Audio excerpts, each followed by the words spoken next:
Please don't forget subscribe to the channel and hit the bell to get notified of new daily videos. Oh boy, this is going to be a long one, and I just need to get it all out. The last 6 months have been a living nightmare. Our beautiful 5-year-old daughter, Astrid, was diagnosed with a severe autoimmune condition that came on suddenly and has led to multiple hospital stays, specialists, and a complete upheaval of our lives. My wife, Jane, and I have been trying our best to navigate this medical crisis, support Astrid, and somehow keep our heads above water. It's been draining in every possible way. Now, Jane's mother, Verna English, has never liked me. I always hoped that in a true crisis, even if she didn't approve of my presence in her daughter's life, she would at least rise to the occasion for Astrid's sake. After all, I'm Astrid's other mother and the person who makes her daughter, Jane, incredibly happy. I was so wrong. When Astrid was first hospitalized, it was a terrifying few days. We were exhausted, running on fumes, sleeping in uncomfortable hospital chairs. Jane hesitantly suggested we call Verna, thinking she might offer practical support like bringing food or taking care of our house. Verna was very sympathetic to Jane on the phone, saying she'd rush right over. But when she arrived, her sympathy quickly turned. She looked at me, then at Jane, and said, "Of course, Jane and Astrid can come stay at my house while this is all sorted. Astrid needs a proper environment to heal, not a hospital or that apartment you two share." She completely ignored me, implying I was unwelcome. Jane, bless her heart, immediately stood up to her, telling Verna that if I wasn't welcome, then neither were Astrid or she. Verna got very huffy and insisted she was just offering a haven for her daughter and granddaughter, and that I was making things difficult as usual. We declined, of course. A few days later, she called again, offering Jane and Astrid her guest bedroom, and said I could stay on the pull-out couch in the living room if I promised to keep things tidy and out of the way. Jane just hung up on her.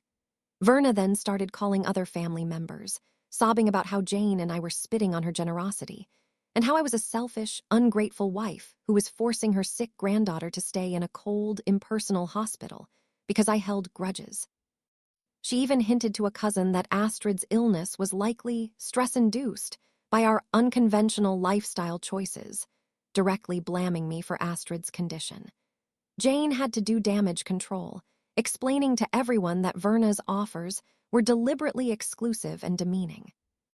The worst part was when we found out Verna had filed an anonymous, but clearly her, report with Child Protective Services, claiming Astrid was being neglected and that her condition was worsening due to unlicensed alternative therapies I was supposedly forcing on her.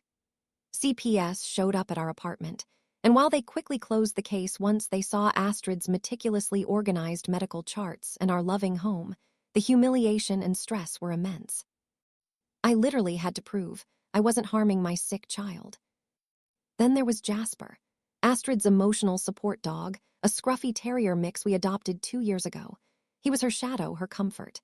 When Astrid had a particularly bad flare-up and needed a long hospital stay, Jane asked Verna if Jasper could stay with her for a few days, as Verna had a big yard. Verna agreed, gushing about how she'd take care of her granddoggy. After Astrid finally came home, exhausted but stable, she asked for Jasper. Verna swore up and down that we must have picked him up and forgotten, and that he was never there.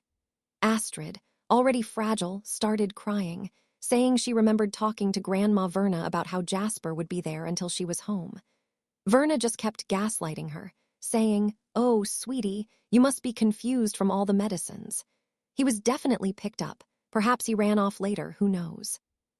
It took a few weeks, but Jane eventually found out from her aunt that Verna had given Jasper away to a nice family upstate a few days after taking him, saying we couldn't handle a dog with a sick child and he deserved a better home. Verna had the audacity to say she did us a favor.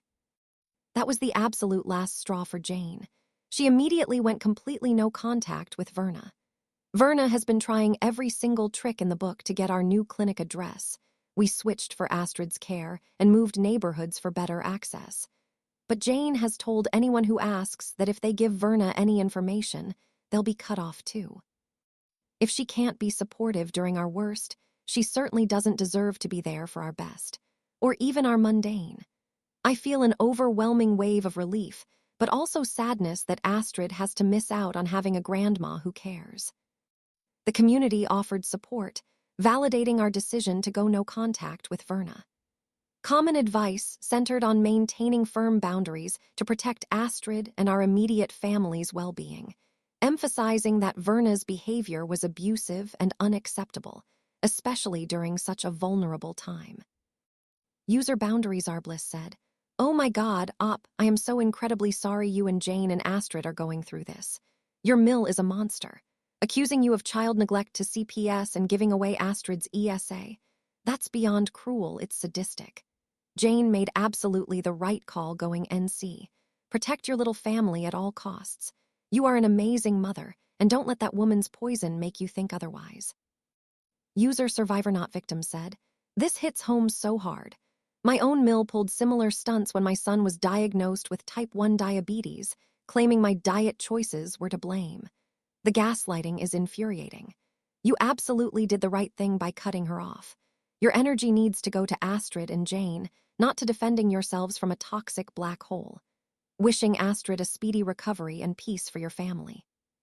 User Just Asking Questions said, "While I understand your frustration, are you absolutely certain Verna actually gave away Jasper, or is it possible she just misspoke or genuinely forgot? It seems like a very extreme step, and hearing it from others can sometimes be misleading. Did you get absolute proof?" If you enjoyed this video, please hit the thumbs up button to like it. And please do subscribe to support the channel.